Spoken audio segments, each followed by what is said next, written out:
Morning class. हमारा आज का जो टॉपिक है वो है डिमांड फंक्शन और determinants of demand. Page number 108 of your book micro economics. जैसा कि आप अपनी स्क्रीन पे देख पा रहे हैं, demand function shows the relationship between demand for a commodity and its various determinants. It shows how demand for a commodity is related to और से own price of the commodity or income of the consumers or other determinants corresponding to two aspects of demand, which individual demand and market demand. We have two types of demand function, individual demand function and market demand function. यहाँ हम जो पढ़ने वाले हैं वो क्या है, functions के बारे में बात करने वाले, डिमांड फंक्शन के बारे में बात करने वाले, या फिर डिटर्मिनेंट्स ऑफ डिमांड जिसे हम कहते हैं उसके बारे में बात करने वाले हैं। डिमांड फंक्शन जो होता है वो एक रिलेशनशिप को शो करता है जो कि डिमांड, किसी भी कमोडिटी की जो डिमांड है उसमें और उसके बहुत अलग अलग डिटर्मिनेंट्स में होता है। ये ही बताता है कि किस तरीके से डिमांड किसी भी कमोडिटी के रिलेटेड है उसके खुद के प्राइस से, कमोडिटी के, कंज्यूमर्स की इनकम से, या other various determinants of demand से। ठीक, क्योंकि हमारे जो है डिमांड के टू एस्पेक्ट्स होते हैं, इंडिविजुअल डिमांड और मार्केट डिमांड। तो हमने डिमांड फंक्शन भी दो प्रकार के होते हैं, इंडिविजुअल डिमांड फंक्शन और मार्केट डिमांड फंक्शन। तो यहाँ हमने क्या पढ़ा, यहाँ हमने ये पढ़ा कि डिमांड फंक्शन जो है वो क्या है, एक रिलेशनशिप है। किसके बीच का रिलेशनशिप है, क्या है, रिलेशनशिप, रिलेशन बताता है किस चीज़ के बीच का, डिमांड और डिमांड का रिलेशनशिप किसके साथ में, उसके डिटर्मिनेंट्स के साथ में। डिटर्मिनेंट्स कौन कौन से हैं, जिसमें इनकम है, कंज्यूमर टेस्ट प्रेफरेंस है ना, या फिर कंज्यूमर की इनकम, कमोडिटी के ओन प्राइसेस है ना, रिलेटेड गुड्स के prices, substitute goods, complements goods, इन सब के प्राइसेस से जो है वो उसके ऊपर क्या असर पड़ता है, उसकी डिमांड पर क्या असर पड़ता है, उसको हम बोलते हैं डिमांड फंक्शन। अब हम बात कर रहे हैं वेरियस डिमांड फंक्शंस की। पहला है हमारा इंडिविजुअल डिमांड फंक्शन, है ना। इंडिविजुअल डिमांड फंक्शन के बारे में अगर हम बात कर रहे हैं तो इंडिविजुअल डिमांड फंक्शन ये बता रहा है किस तरीके से किसी भी एक कमोडिटी की डिमांड किसी एक इंडिविजुअल कंज्यूमर के द्वारा जो भी मार्केट में हो रही है वो किस तरीके से अलग अलग डिटर्मिनेंट से एक्सप्रेस, मतलब किस अफेक्ट होती है। कहने का मतलब है किसी एक पर्टिकुलर व्यक्ति के द्वारा की गई डिमांड किस तरीके से इफेक्ट होती है उसको ये बता रहा है। तो उसको हम शो कर रहे हैं D x, D for demand, D for demand, D x का मतलब होता है डिमांड ऑफ एक्स कमोडिटी। ठीक, तो डी फॉर डिमांड यानी कि एक्स कमोडिटी की डिमांड कैसे आएगी, तो वो F for functional relationship, P x यानी कि प्राइस ऑफ एक्स कमोडिटी, यानी कि एक्स कमोडिटी का प्राइस, उसके बाद price of related goods, price of related goods, P R price of related goods, फिर वाई यानी कि कंज्यूमर की इनकम, और टी यानी कि कंज्यूमर का टेस्ट और प्रेफरेंस, ई फॉर कंज्यूमर की एक्सपेक्टेशन। इन सब चीज़ के बीच का फंक्शनल रिलेशनशिप बताती है डिमांड ऑफ या फिर quantity demand for the commodity x, है ना। यानी किसी भी कमोडिटी की इंडिविजुअल डिमांड फंक्शन को रिप्रेजेंट कैसे किया जाता है, फंक्शनल रिलेशनशिप बताया जाता है किसी पर्टिकुलर डिमांड प्रोडक्ट के प्राइस के बारे में, उससे रिलेटेड प्रोडक्ट्स के प्राइस से, ठीक है, कंज्यूमर की इनकम से, कंज्यूमर के टेस्ट से और उसकी फ्यूचर एक्सपेक्टेशन से। ठीक, अब बात करते हैं, स्टार्ट करते हैं हम own price of the commodity, यानी कि किसी भी कमोडिटी का खुद का प्राइस। तो जैसे कि बाकी सारी चीज़ें अगर मान लीजिए इक्वल रहें, जितनी थी उतनी ही रहें, मतलब कि हमारा कहा जाए रिलेटेड गुड्स के प्राइस, कंज्यूमर की इनकम, टेस्ट और एक्सपेक्टेशन, ये सभी चीज़ें अगर जो है समान रहें लेकिन प्राइस कमोडिटी के बदल जाएँ अगर, तो मान लो उसमें बढ़ोतरी हो जाए, यानी rise in own price of the commodity, तो इसकी डिमांड जो होगी वो क्या हो जाएगी, कॉन्ट्रैक्ट हो जाएगी। ठीक है, और अगर इसके जो है वो प्राइस जो है वो घट जाएं तो डिमांड एक्सटेंड हो जाएगी। कॉन्ट्रैक्ट और एक्सटेंड का मतलब क्या है, देखिए प्राइस और डिमांड जो होती हैं एक दूसरे के दुश्मन होते हैं। कहने का मतलब है एक दूसरे के अपोजिट होते हैं। अगर प्राइस बढ़ेगा कमोडिटी का तो डिमांड जो है वो घट जाएगी, अगर डिमांड घटेगी कमोडिटी की तो प्राइस जो है वो बढ़ जाएगा। तो कहने का मतलब ये है कि प्राइस और डिमांड आपस में दुश्मन होते हैं। एक होता है तो एक आगे बढ़ेगा तो दूसरा पीछे हट जाएगा, जाएगा। तो यानी कि प्राइस बढ़ेगा तो डिमांड घट जाएगी और डिमांड बढ़ेगा तो प्राइस घट जाएंगे। ठीक, चलिए अगला देखते हैं। अब यहाँ ये बता रहा है कि हमने कई सारी चीज़ें पढ़ी, इसमें PX पढ़ा था। PX का मतलब प्राइस ऑफ कमोडिटी, वो हमने समझ लिया। अब अगला है price of related goods. Related goods कौन सी होती है? सब्स्टिट्यूट और कॉम्प्लीमेंट्री गुड्स। ठीक है, तो अब हम बात कर रहे हैं PR के बारे में, price of related goods. Demand function में प्राइस ऑफ रिलेटेड गुड्स। अब जो डिमांड है किसी भी कमोडिटी की, उसको जो है प्राइस, जो रिलेटेड गुड्स हैं उनके प्राइस में भी चेंज करके जो है उसमें डिफ्रेंशिएट किए जा सकते हैं, डिफ्रेंशिएशन किया जा सकता है। तो ये क्या है? Substitute goods. सब्स्टिट्यूट गुड्स कौन सी होती हैं पहले ही समझ लेते हैं। ये वो गुड्स होती हैं जो एक दूसरे की कमी की पूर्ति करती हैं, सब्स्टिट्यूट करती हैं। जैसे कि चाय की कमी अगर होगी तो कॉफ़ी उसको पूरा कर सकती है। बॉल पेन की जगह हम इंक पेन को यूज़ कर सकते हैं, है ना। तो इस तरीके की जो गुड्स होती हैं, तो इसमें क्या होता है कि अगर एक चीज़ के प्राइस बढ़ जाएं, ठीक, तो दूसरी चीज़ की डिमांड बढ़ जाएगी, और अगर दूसरी चीज़ के प्राइस एक चीज़ के प्राइस घट जाएं तो दूसरी चीज़ की जो है वो डिमांड जो है वो घट जाएगी। तो कहने का मतलब क्या है? कहने का मतलब ये है कि जब हम रिलेटेड कमोडिटीज़ के प्राइस ऑफ रिलेटेड गुड्स की बात करते हैं तो इसमें इन्वर्स रिलेशन होता है। लेकिन कैसा इन्वर्स? यानी डायरेक्ट रिलेशनशिप, यानी सीधा रिश्ता। कैसा? अगर मान लो चाय के दाम जो हैं वो क्या हो, चाय मान लो, चाय लिख लेते हैं यहाँ, ठीक है, यहाँ लिख लेते हैं चाय। चाय के दाम जो हैं अगर बढ़ जाएं तो डिमांड किसकी? कॉफ़ी की। डिमांड कॉफ़ी की भी बढ़ जाएगी। अगर चाय के दाम घट जाएं तो कॉफ़ी की डिमांड भी घट जाएगी। यानी कि इनके बीच में डायरेक्ट रिलेशन होता है। ठीक, जो एक दूसरे की कमी की पूर्ति करती हैं उन्हें क्या कहते हैं? Substitute goods. ठीक, अब बात कर रहे हैं कॉम्प्लीमेंट्री गुड्स। कॉम्प्लीमेंट्री गुड्स वो होती हैं जो एक डिमांड को, एक दूसरे की डिमांड को पूरा करती हैं, एक साथ मांगी जाती हैं। जैसे कि पेन लिया आपने तो खाली पेन का क्या करेंगे? इंक तो चाहिए, तो पेन और इंक। ब्रेड ली तो खाली ब्रेड का क्या करेंगे? बटर तो चाहिए ही, है ना। या फिर अगर आपने कार ली तो खाली कार का क्या करेंगे? पेट्रोल भी तो चाहिए। तो इस तरीके की चीज़ें जो होती हैं हमारी, जो एक साथ उपयोग में आती हैं, उनको बोलते हैं हम कॉम्प्लीमेंट्री गुड। अगर एक वस्तु के प्राइस में कमी हो जाए तो दूसरे की जो है कीमत बढ़ जाएगी, दूसरे की डिमांड बढ़ जाएगी, और अगर प्राइस बढ़ जाए तो डिमांड जो है वो घट जाएगी। यानी कि कौन सा रिलेशन होता है इनके बीच का?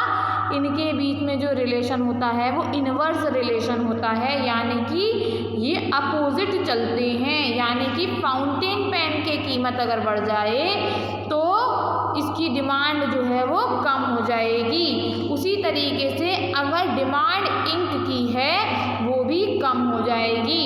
तो अगर मान लो प्राइस फाउंटेन पेन का कम हो जाए तो डिमांड बढ़ जाएगी, और इसी तरीके से इंक की डिमांड भी मार्केट में बढ़ जाएगी, क्योंकि पेन खाली तो बिकेगा नहीं, इंक भी तो बिकेगी संग में। तो इसको हम इस तरीके से समझ सकते हैं कि अगर कॉम्प्लीमेंट्री गुड की बात करें तो प्राइस अगर बॉल पेन का प्राइस अगर बढ़ेगा तो डिमांड जो है किसकी?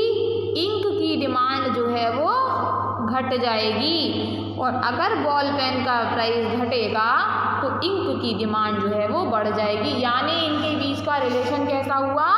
अपोजिट रिलेशन, जिसे कि हम कहते हैं इनवर्स रिलेशनशिप। तो ये इनवर्स रिलेशनशिप को बता रहा है। ठीक है, चलिए अब अगला देखते हैं। सब्स्टिट्यूट और कॉम्प्लीमेंट्री गुड्स के बीच का क्या अंतर है, क्योंकि अभी तक आपको समझ में नहीं आया होगा। तो सब्स्टिट्यूट गुड्स वो होती हैं जो एक दूसरे की जगह उपयोग के लिए यूज़ की जा सकती हैं। कॉम्प्लीमेंट्री गुड्स वो होती हैं जो एक दूसरे की डिमांड को कंप्लीट करती हैं। अगर मान लो सब्स्टिट्यूट गुड्स के प्राइस बढ़ेंगे तो डिमांड जो है उसकी बढ़ जाएगी।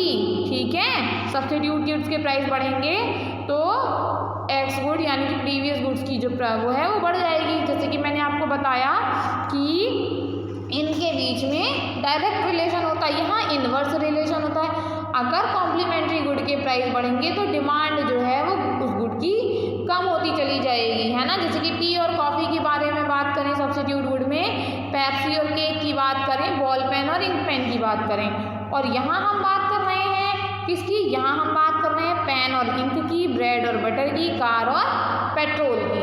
ठीक, चलिए अब अगले देखते हैं। अगला क्या है हमारा वाई यानी कि हमारा इनकम ऑफ द कंज्यूमर। जैसे जैसे कंज्यूमर की इनकम जो है वो चेंज होती जाएगी वैसे वैसे डिमांड भी चेंज होती जाएगी। अगर मान लीजिए नॉर्मल गुड्स हैं तो उनकी बढ़ जाएगी जैसे ही कंज्यूमर की इनकम बढ़ेगी, ठीक। और अगर इंफीरियर गुड्स हैं, इंफीरियर गुड्स कैसी होती हैं, जैसे कि मेज है, जवार है, बाजरा है, ये इंफीरियर गुड्स हैं, है ना। और तो ऐसी गुड्स जो इंफीरियर गुड्स होती हैं, ठीक है, coarse grain tends to decrease increase in demand. जैसे जैसे डिमांड बढ़ती जाएगी व्यक्ति क्या करेगा, अच्छी गुणवत्ता की चीज़ उपयोग करना चाहेगा, और जो कम गुणवत्ता वाली चीज़ है इनकम बढ़ने के साथ में उसके प्राइस जो है वो, उसकी जो डिमांड जो है वो कम होती चली जाएगी। ठीक, देखिए इसमें देखते हैं नॉर्मल गुड्स और इंफीरियर गुड का डिफरेंस, क्योंकि अभी आपको क्लियर नहीं हुआ है। तो normal goods are those in case of which there is a positive relation between income and quantity demanded, other thing remaining constant, quantity demanded increase in response to increase in consumers income and vice versa. यानी कि जो normal goods होते हैं, अगर मान लीजिए इनके बीच में जो होता है वो क्या होता है, पॉजिटिव रिलेशन होता है इनकम और क्वांटिटी डिमांडेड के बीच में। सारी चीज़ें सेम रहती हैं और क्वांटिटी डिमांड जो होती है वो बढ़ जाती है अगर कंज्यूमर की इनकम बढ़ती है, और घट जाती है अगर कंज्यूमर की इनकम घटती है। किसमें, नॉर्मल गुड्स में। ठीक, इनकम इफेक्ट जो है वो पॉजिटिव रहता है, जैसी इनकम बढ़ेगी तो नॉर्मल गुड्स की डिमांड बढ़ेगी और घटेगी तो डिमांड घटेगी। और नॉर्मल गुड्स जो हैं वो जीवन के लिए ज़रूरी भी हो सकती हैं और नहीं भी हो सकती हैं। ठीक, अब इंफीरियर गुड्स की बात करें तो ये वो गुड्स होती हैं जिनके बीच में निगेटिव रिलेशन होता है, यानी कि इनकम और क्वांटिटी डिमांडेड के बीच में जो है वो निगेटिव रिलेशन होता है। जैसे जैसे इनकम बढ़ती जाएगी इंफीरियर गुड्स की डिमांड जो है वो कम होती चली जाएगी, तो इनकम इफेक्ट निगेटिव होता है। और ये जीवन के लिए बहुत आवश्यक चीज़ें होती हैं, यानी इंफीरियर गुड्स लोग तब खरीदते हैं बहुत ज़्यादा क्वांटिटी में क्योंकि इनके जीवन के लिए ज़रूरी होती है, जैसे कोर्स ग्रेन और कोर्स क्लॉथ्स। ठीक है, चलिए अगला देखते हैं हम इसका और डिफरेंस। अगर normal, in case of normal good there is always inverse relation between own price of commodity and quantity demanded called law of demand. In case of inferior goods there may or may not be inverse relation between own price of the commodity and quantity demanded, law of demand में fall. यानी कि यहाँ क्या है, अगर normal goods हैं तो उनके बीच कौन सा रिलेशन होगा, इनवर्स रिलेशन होगा। किसके बीच में, उसके प्राइस में, कमोडिटी के, और उसकी क्वांटिटी डिमांड में। और इंफीरियर गुड्स में निगेटिव यानी इनवर्स रिलेशन होता है। ठीक, इनवर्स रिलेशन होता है इनके बीच में, मतलब इनवर्स रिलेशनशिप नहीं होता है। इनमें क्या होता है, अगर कमोडिटी के प्राइस और क्वांटिटी के डिमांड के बीच में क्या होगा, तो यहाँ पर लॉ ऑफ डिमांड जो है वो फॉल हो जाएगी। फिर अगला हमने पढ़ना है टेस्ट एंड प्रेफरेंस, है ना। टेस्ट एंड प्रेफरेंस को पढ़ना है, टी था ना अगला हमारा, तो अब टेस्ट को पढ़ेंगे। टेस्ट एंड प्रेफरेंस, जो the demand for goods and services also depends on individuals taste and preferences. Taste and preferences of the consumers are influenced by advertisement, change in fashion, climate, new invention, etc. Other things being equal, demand for those goods increase for which consumers develop strong taste and preferences. Contrary to it, if the taste of preference of a product is fading, decreasing, its demand will decrease. यानी कि जो demand है goods और services की वो individual के test और preference पे भी डिपेंड करती है। जो टेस्ट और प्रेफरेंस होता है कंज्यूमर का, वो एडवर्टाइजमेंट, फैशन में चेंज होने से, क्लाइमेट के चेंज होने से, इन्वेंशंस आने से नए नए जो है वो बदलता रहता है ना। बाकी सारी चीज़ें सेम रहती हैं और उसके बाद जो डिमांड होती है गुड्स की वो बढ़ जाती है अगर कंज्यूमर स्ट्रॉन्ग टेस्ट और प्रेफरेंस डेवलप कर लेता है। और अगर कंज्यूमर स्ट्रॉन्ग टेस्ट और प्रेफरेंस डेवलप नहीं करता है तो प्रोडक्ट की डिमांड जो है वो क्या हो जाती है, वो कम होती चली जाती है। ठीक है, तो यानी कि depends on consumer taste and preference. फिर बात करते हैं हम किसकी, एक्सपेक्टेशंस की, ठीक, कंज्यूमर की एक्सपेक्टेशंस की। तो अगर कंज्यूमर एक्सपेक्ट कर रहा है सिग्निफिकेंट चेंज अवेलेबिलिटी में कंसर्न कमोडिटी की नियर फ्यूचर में, तो क्या होता है कि वो अभी की डिमांड में चेंज कर सकता है। मान लो अगर कंज्यूमर एक्सपेक्ट कर रहा है कि आने वाले टाइम में इस कमोडिटी के प्राइस बढ़ जाएंगे, फ्यूचर एक्सपेक्टेशन उसकी क्या है कि इसके प्राइस बढ़ जाएंगे, तो आज के टाइम पे वो उस चीज़ की डिमांड को बढ़ा देगा, ज़्यादा खरीदेगा। और अगर जो है उसे ये पता है कि इस प्रोडक्ट के प्राइस आने वाले टाइम में कम हो जाएंगे, तो आज वो इसकी डिमांड घटा देगा ताकि वो फ्यूचर में कम दाम पे खरीद सके, यानी कि अभी जो है उसकी डिमांड कम हो जाएगी। तो फ्यूचर एक्सपेक्टेशन अगर प्राइस को बढ़ाने की हैं तो डिमांड आज के टाइम पे क्या हो जाएगी, कम हो जाएगी, वो सॉरी बढ़ जाएगी, ठीक है। और अगर प्राइस फ्यूचर एक्सपेक्टेशन ये कह रही है कि आपका जो प्राइस डाउन होगा, ठीक है, आने वाले टाइम में, तो इस समय डिमांड भी जो है वो कम हो जाएगी, यानी कि डायरेक्ट रिलेशन होता है, ठीक। तो चलिए हम एक बार फिर से देख लेते हैं कि हमने अभी क्या पढ़ा है। हमने आज पढ़ा है डिमांड फंक्शन, जो ये बताता है फंक्शनल रिलेशनशिप किसी भी प्रोडक्ट के प्राइस और उसकी डिमांड के बीच के फंक्शनल रिलेशनशिप को, वेरियस डिटर्मिनेंट्स ऑफ डिमांड और उनके बीच का फंक्शनल रिलेशनशिप। हमने ये पढ़ा कि किसी भी एक्स कमोडिटी की जो डिमांड है वो कुछ चीज़ों से इफेक्ट होती है और उनके बीच के फंक्शनल रिलेशनशिप से इफेक्ट होती है, जैसे कि price of the commodity, price of related goods, consumer की इनकम, टेस्ट एंड प्रेफरेंसेस और फ्यूचर एक्सपेक्टेशन। इन सब को जो है मिलाकर बनता है हमारा क्या, डिमांड ऑफ एक्स कमोडिटी, ठीक।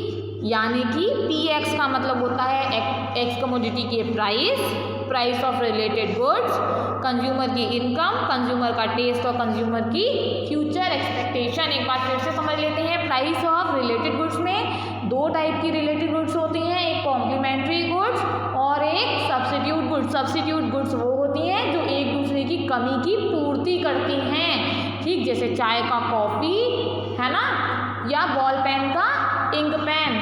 और हमारा जो है अगर हम बात करें कॉम्प्लीमेंट्री गुड्स की, तो एक दूसरे की आवश्यकता को ये पूरा करती हैं, ठीक है। तो एक दूसरे की आवश्यकता को पूर्ति करती हैं, एक दूसरे के साथ डिमांड की जाती है, जैसे कार के संग पेट्रोल, पेन के साथ में इंक, ठीक है। फिर वाई यानी कंज्यूमर इनकम के बारे में बात करें, अगर कंज्यूमर की इनकम बढ़ती है तो नॉर्मल गुड्स की जो डिमांड है वो बढ़ती है और इंफीरियर गुड्स की डिमांड कम होती चली जाती है। अगर कंज्यूमर की इनकम घटती है तो नॉर्मल गुड्स की डिमांड जो है वो घट जाती है और इंफीरियर गुड्स की डिमांड जो है वो बढ़ जाती है। नॉर्मल गुड्स वो गुड्स होती हैं जो अच्छी क्वालिटी की होती हैं और जो हम जनरली यूज़ करते हैं। इंफीरियर गुड्स वो होती हैं जिनकी क्वालिटी थोड़ी सी लो होती है और हम पैसों के अभाव में उन्हें खरीदते हैं। जीवन की आवश्यकता की चीज़ें होती हैं, जैसे कि मेज, जवार, है ना, बाजरा, ये सारी चीज़ें इंफीरियर गुड्स में आती हैं। और इनकी सुपीरियर गुड्स में क्या आता है, हमारा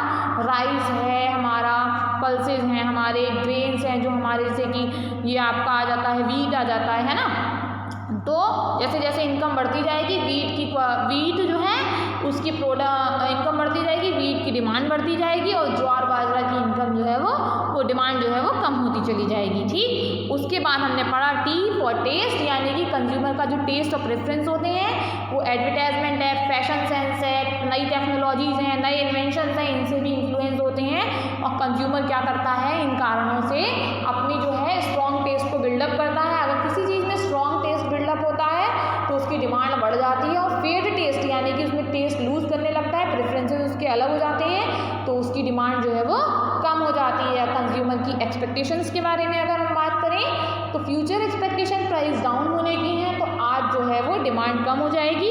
और फ्यूचर एक्सपेक्टेशन प्राइस राइज होने की है, तो जो है डिमांड जो है उस प्रोडक्ट की क्या होगी, वो अभी बढ़ जाएगी, ठीक। तो हमने आज के लिए पढ़ा इंडिविजुअल डिमांड फंक्शन। अब हम बात करेंगे मार्केट डिमांड फंक्शन की अगली क्लास में, ठीक। तो तब तक के लिए अगर आपको कुछ समझ में नहीं आया तो आप पूछ सकते हैं। बाकी मैं चाहूँगी कि आप इनके जो नोट्स हैं वो अपनी खुद की लैंग्वेज में बनाएं, ठीक है। चलिए, thank you class, have a nice day.